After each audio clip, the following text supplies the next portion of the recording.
Saudari-saudara sekalian, selamat bertemu kembali dengan saya, Romo Kristoforus Wahyu Triharyadi SCY, dalam seri katekese dari Rumah Dehonia. Kesempatan katekese kali ini kita akan mendalami tema panggilan hidup kudus. Berangkat dari tujuan penciptaan bahwa manusia itu diundang untuk berbahagia, atau dalam istilah lain adalah ikut ambil bagian dalam persekutuan hidup dengan Allah, atau bersatu dengan Allah, atau manunggaling kaulolan Gusti, atau tinggal di rumah Bapa, hidup kekal, maka kita memiliki arah dalam menjalani hidup kita. Saya semakin terbantu untuk menjadi apa? Saya sungguh terbantu bagaimana semestinya saya harus menjalani hidup saya di dunia ini.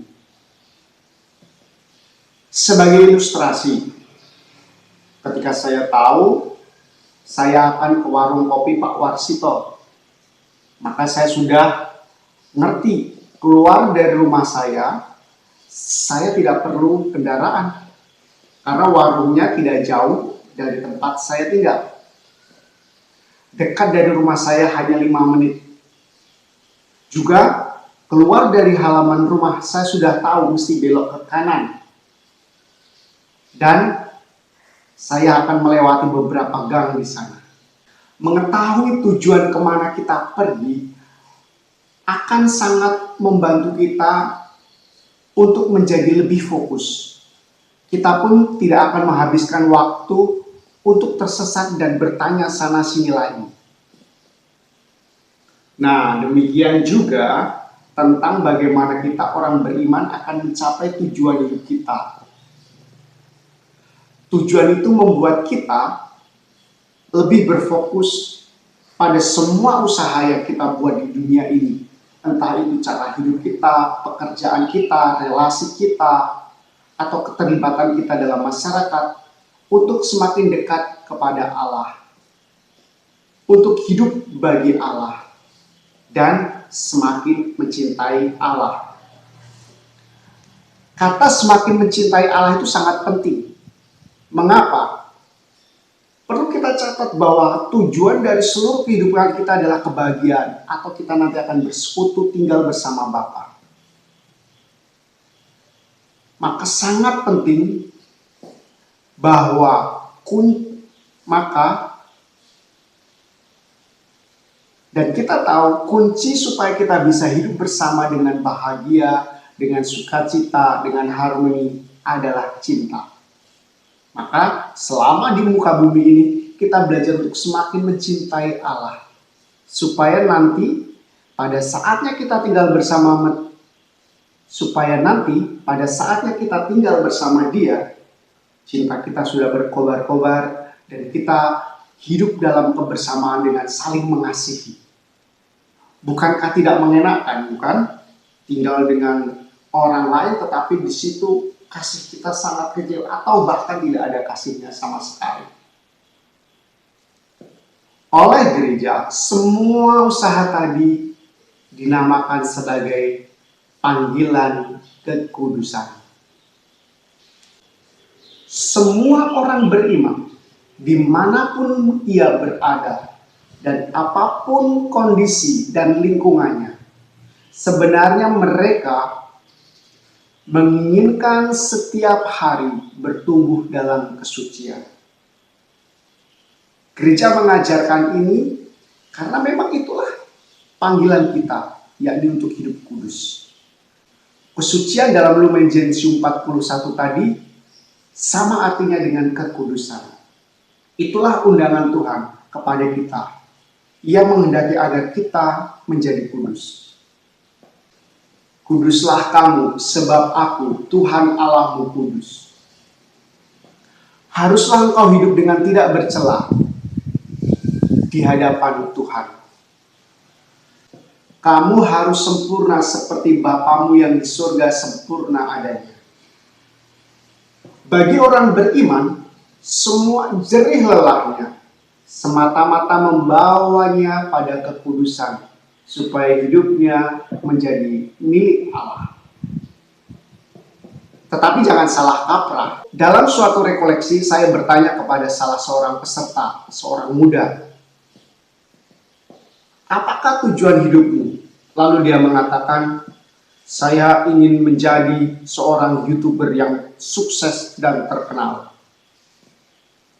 Sukses dalam hal apa? Ya tentu dalam hal kekayaan, dalam apa yang saya inginkan terpenuhi. Saudari-saudara, tidak ada yang salah menjadi YouTuber yang sukses dan terkenal.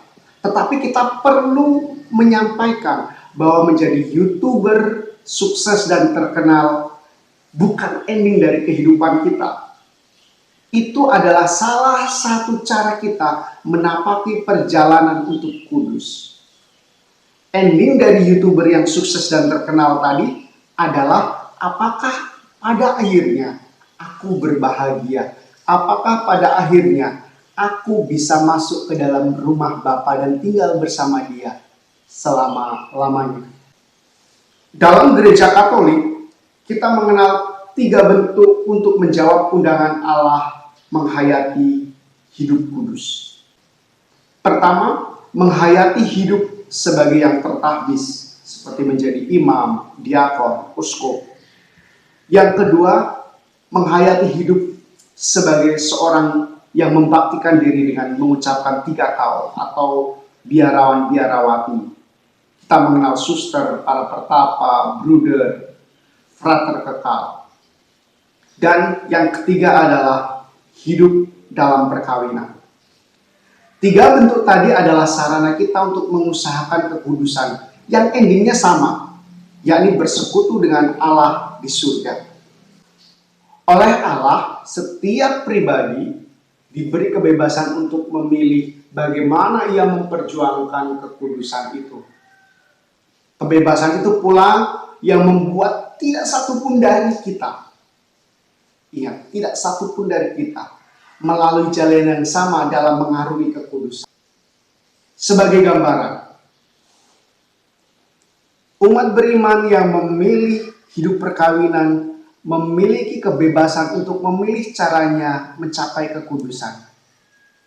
Keluarga yang satu bisa saja menghayati dengan memperjuangkan kesatuan dan harmoni sehingga dalam banyak aktivitas mereka mengusahakan kebersamaan. Pergi bersama, rekreasi bersama, ke gereja bersama, makan bersama, dan semua diungkapkan dalam semangat kebersamaan. Keluarga yang satu lagi mengusahakan dengan banyak berderma, dan setiap setahun sekali keluarga ini menyumbang ke panti jompo, menyisihkan pendapatan dia untuk diberikan kepada mereka yang membutuhkan. Keluarga yang lain menghayati kekudusan dengan keterlibatannya dalam masyarakat. Mungkin ada yang secara total terlibat dalam organisasi-organisasi kemasyarakatan. Lihat, sama-sama berkeluarga, tetapi pilihan mereka mengusahakan kekudusan pun beragam. Apalagi anggota-anggota keluarganya. Setiap dari anggota keluarga pun memutuskan masing-masing pilihannya bagaimana mengaktualisasikan panggilan kekudusan. Apapun itu, mungkin dengan terjun dalam dunia politik, atau berdagang, atau usaha catering. Dan kita sadar, kita masing-masing mengaktualisasikan panggilan kekudusan kita dengan cara yang unik dan tidak sama. Namun jangan lupa, untuk menjawab panggilan pada kekudusan itu, Allah mengaruniakan rahmat kepada kita dalam beragam bentuk dan cara. Maka kita bisa mencapai kekudusan tidak semata-mata dengan perjuangan kita, dengan tenaga kita, dengan kekuatan kita, tetapi dengan bantuan dari rahmat Allah. Ingat, Allah memberi Roh Kudus. Kita mengetahui dalam pembaptisan Allah sungguh mengaruniakan Roh Kudus dan karunia Kristus agar kita meninggalkan manusia lama. Allah melalui gereja juga menyediakan sakramen-sakramen. Kita senantiasa menyambut Kristus dalam sakramen-sakramen suci supaya kita mengenakan Kristus dalam kehidupan kita. Supaya kita menyadari bahwa kita memperjuangkan kekudusan kita setiap hari bersama Kristus. Lalu, Allah juga menanamkan hati nurani di dalam diri kita, supaya kita memiliki kepekaan akan kebaikan. Allah juga menganugerahi kita passion atau gairah atau nafsu, sehingga dalam berjuang kita memiliki greget, memiliki dorongan emosi positif, memiliki daya untuk mencapai kebaikan dan kekuatan, sehingga kita berjuang dengan energi yang sungguh membakar kita. Allah juga memberi kita gereja agar kita tidak pernah menjadi individualis, tetapi bersama anggota yang lain kita saling menuntun, saling support satu sama lain dalam perjuangan mencapai kekudusan. Selain itu, Allah juga mengaruniakan belas kasih, pengampunan kepada kita. Sangat mungkin dalam perjuangan kita mencapai kekudusan kita teledor dan kita terjatuh dalam dosa. Namun belas kasih Allah tersedia setiap hari dan Allah senantiasa menawarkan kesempatan agar kita dilepaskan dari belenggu dosa. Saudari-saudara yang terkasih, itulah panggilan kekudusan. Allah yang kasihnya meluap-luap ingin membahagiakan kebahagiaan abadinya, maka Ia menciptakan kita manusia. Maka kita dalam menjalani kehidupan tahu bahwa perjalanan hidup kita di dunia ini tidak selesai di muka bumi ini saja, tetapi akan berujung pada persatuan dengan Bapa di rumahnya. Di situ kita mendapat orientasi bahwa perjalanan hidup seorang Kristiani begitu luhur, yaitu untuk menjadi kudus, untuk senantiasa menjadi milik Allah. Kita berasal dari Allah dan kita kembali kepada Allah. Ternyata untuk menjadi kudus, Allah tidak pernah membiarkan kita berjuang sendiri. Ia memberikan kepada kita Kristus, Ia memberikan kepada kita Roh Kudus, Ia memberikan kepada kita gereja.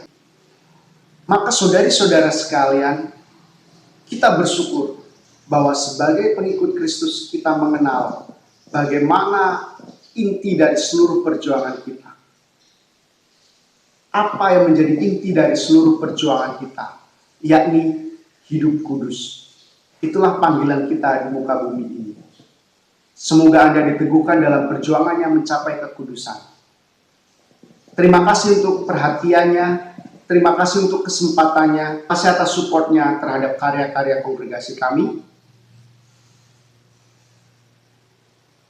Semakin kita mengerti, semakin terberkati.